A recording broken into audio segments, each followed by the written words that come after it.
নমস্কার বন্ধুরা, আজ মহুয়া রান্নাবাটিতে আমি নিয়ে এসেছি পাবদা মাছের ভাপা।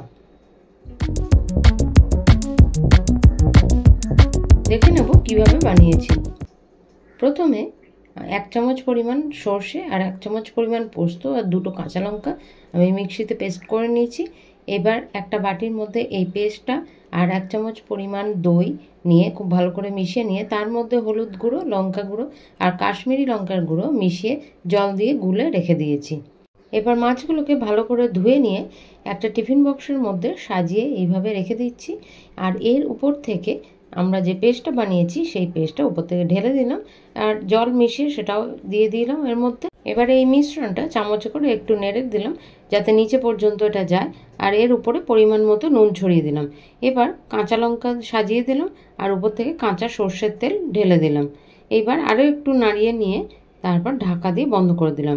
এদিকে গ্যাসে কড়াই জল ফুটতে দিয়েছিলাম, তার মধ্যে টিফিন বক্সটা দিয়ে ঢাকা দিয়ে 10 মিনিট আমি হতে দেবো ফুল ফ্লেমে।